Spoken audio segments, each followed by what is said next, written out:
Right now in 10 News this morning, the remains of a San Diegan missing for 12 years found outside of a church. His mother talking only to 10 News about the closure this brings her family. And it is the first full weekend in August with cooler conditions than what we've seen. I'm tracking your relief from that humidity.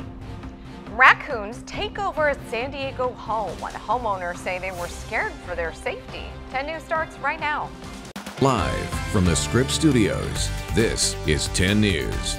Good morning to you on this Saturday. That raccoon story is going to be pretty interesting, actually. They can be pretty nasty, the raccoons. They can, really aggressive. Yeah. Yikes. All right, I'm Mary McKenzie.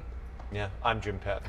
Hello, and I'm Mary. Melissa Messina. Thank you Hello, so Jim. Nice to Mel. meet both of you. How are Good you? morning. We're good so morning. happy to see you right now because you finally have some good news for us. I do, and I like bringing some good news. We are going to start to see that decreasing humidity. I know many people are looking forward to that. I want to bring you outside. Live look here at La Jolla on this Saturday morning where we're dealing with a mix of sun and clouds to get you started.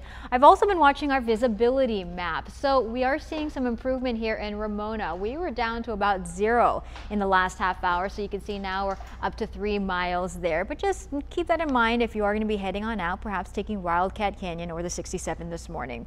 Taking you outside here, a live look at our downtown Skycam. Right now, current conditions 70 degrees. Winds coming out of the south-southwest at 3 miles per hour. Now, if you are going to be heading out for a morning jog, not a bad morning to do it. We are dealing with some morning clouds here along the coast. We'll be in the lower 70s there, and in our inland areas, about 75 degrees by 10 o'clock this morning. When I come back, I'll take a look at your full weather forecast. Mary?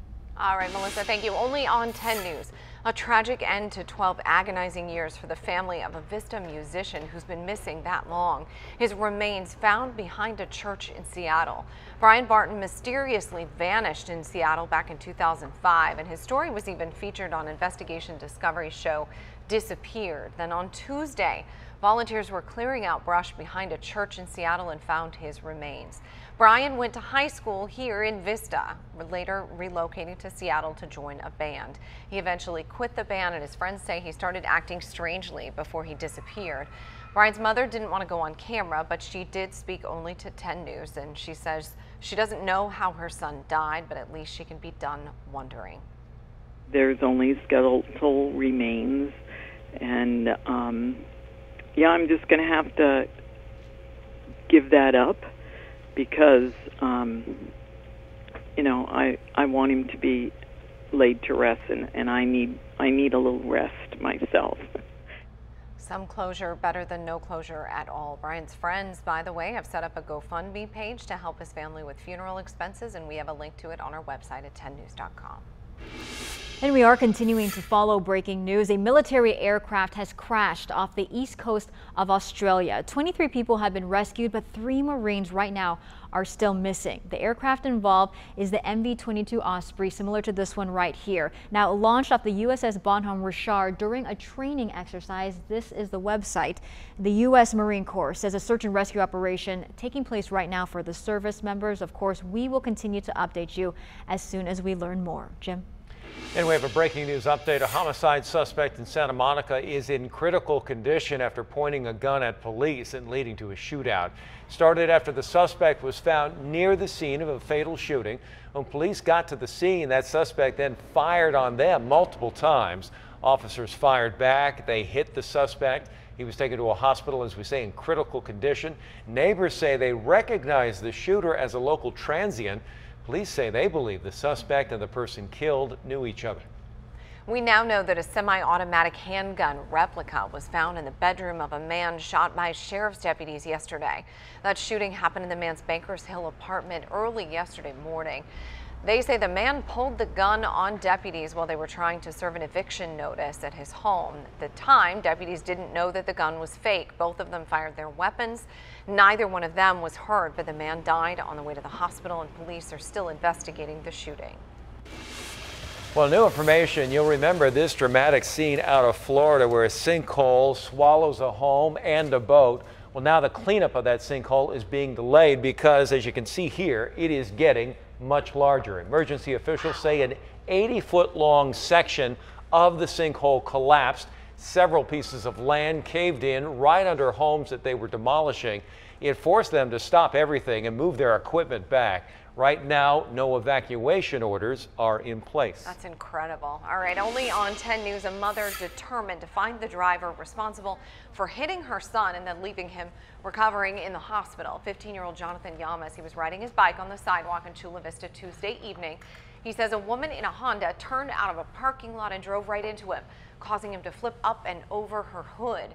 Jonathan ended up bleeding. He was bruised, and the driver did leave her information, but when Jonathan's mom tried to call the number didn't work. So then she tried to go to the address that the woman gave, and that too was wrong. We've blurred the surveillance video images of the woman. Police have not identified her as a suspect, but Jonathan's mom says she is determined to find her.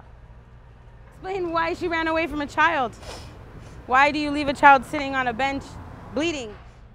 If you have any information, call Chula Vista Police.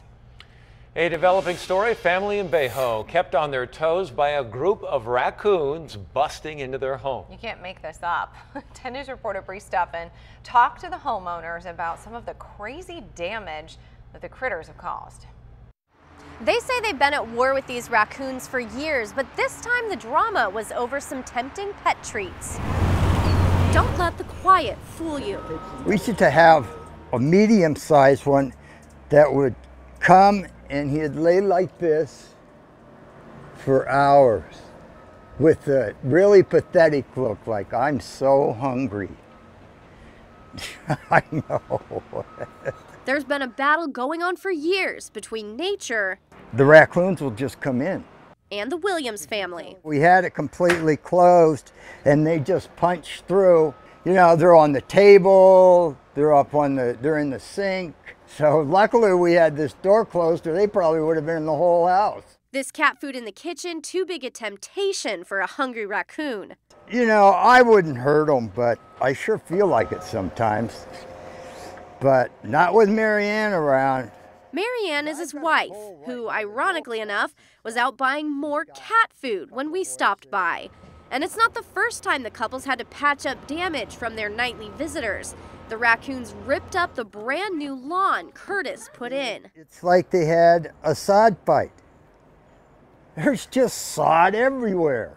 One even got into their bedroom while they were sleeping, opening up their sliding door. They grabbed this whole thing and, you know, it's that easy to open. Raccoon prances into the house and I'm going, get the hell out of here. But if this is a battle, the Williams don't really want to be the winner. Bottom line is they were here, you know, their generations were before we were here. In Bayho, Bree Steffen, 10 News.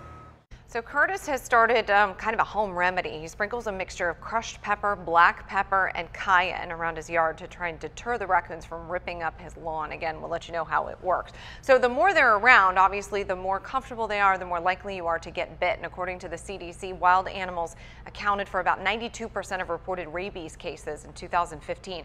Just under 30% of those bites and those rabies cases were from raccoons. Bats, though, are the most frequently reported at 31%. Skunks, foxes round out the top four there. Well, now to the dueling lottery jackpots. All told, over $600 million is out there in 2 mega jackpots with no winner last night.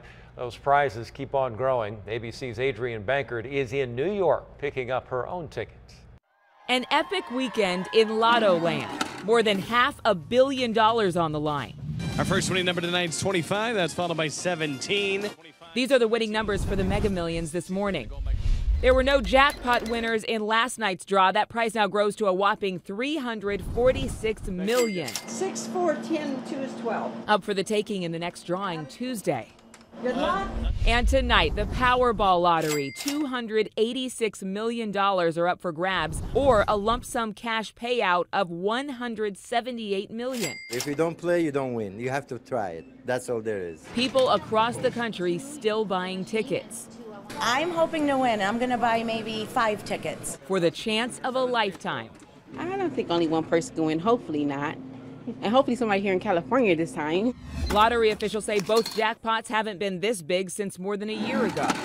1 million is the same as 100 million, you know, you're winning something. The chances of winning the Mega Millions jackpot? Around 1 in 259 million. The chances to win the Powerball jackpot tonight are around 1 in 292 million. So the chances aren't very good. No, I keep doing the math, and it's, yeah. Yeah, It's big not numbers. looking good. There are a lot of zeros behind your Buy odds one of ticket winning. so you can play, have some fun. Well, happening this morning, hundreds of people are going to be participating in a San Diego walk to end homelessness. A short walk home will benefit Father Joe's Villages, and 10 News reporter Matt Boone is live along the Embarcadero, where a front door really defines what the walk is all about. Matt, good morning. Good morning, Mary. It's about to begin right now. People are gathering just behind me, and take a look at this. You can see all of the participants are holding these balloons, and I talked to one of the organizers. He says these represent compassion, these heart-shaped balloons, and I'd like to bring in some of the participants who also helped organize this race. Come on in here, guys. Good morning. So why is an event like this an important thing in our community? Well, I mean, you don't have to look far to see the homeless situation in San Diego. It's kind of, you get downtown, you drive through the neighborhoods, and you see there's a lot of people out there that need help. Yeah, hundreds of people out here today. It is a big issue. And what does coming out here to walk signify in terms of supporting this issue? Well, it's great to support such a great organization. Homelessness is an important issue in San Diego, so it's great to be a part of it and knowing that we're helping. All right. Well, enjoy your walk. It looks like it's about to begin behind me. Everybody gathering, about to go through this door, signifying the jump from being homeless to coming out of it and finding permanent housing. Reporting live in the Embarcadero, Matt Boone, 10 News. WeatherRate certified San Diego's most accurate forecast. This is 10 News Pinpoint Weather. For great rates and a better banking experience, visit missionfed.com today. Looks like they still had the high clouds, kind of the marine layer going there. It was a little overcast out there. Yeah, we are dealing with some of that this morning, which actually makes it a great time to go out for a walk because it's not going to be too hot. But we are going to get some sunshine later on today for your Saturday. Taking you outside here, a live look in Oceanside, where I did see a lot of people getting prepared to jump into those waters, and the water temperature is pretty comfortable here. We are in the lower 70s. And like Jim and I were talking about a moment ago, yeah, we are waking up to some morning low clouds there. Visibility was actually down to 0 in Ramona about an hour ago, but that has improved right now at this hour. Our current conditions here all across the county, we just hit 70 in Escondido, 70 also in Vista. In the South Bay, Chula Vista and IB, you are at 68, and over there in Jamul, 66 degrees. Now we do have a low pressure system sitting here off the coast of California, bringing with it here that southwest flow, and because of that we are going to be drier and that humidity finally making its way out of here. Our forecast highs for your Saturday to get you started off on the weekend, pretty mild here along the coast. Julian will hit the 80s. It's still going to be hot though in the deserts. Borrego Springs about 104, and our inland areas will pretty much be in the 80s there. Our 7-day forecast along the coast, so we're going to be in the upper 70s to get you started here for your weekend. We are dealing with those morning clouds, but then by the end of the week you can see we bump up our temperatures to the 80s. We're going to see that same warm up here in our inland communities, perhaps hit 90 by Friday. But for our mountains and our deserts, we're finally not seeing that threat of showers and thunderstorms, although throughout the week we are going to see triple digits there across the board for our desert areas. It is August, after all. It's, it's still summer here in San Diego, so of course it is going to get hot. About October. Yeah, basically, you're right. Right, good point. Excellent. All right, well, thank you, Mal.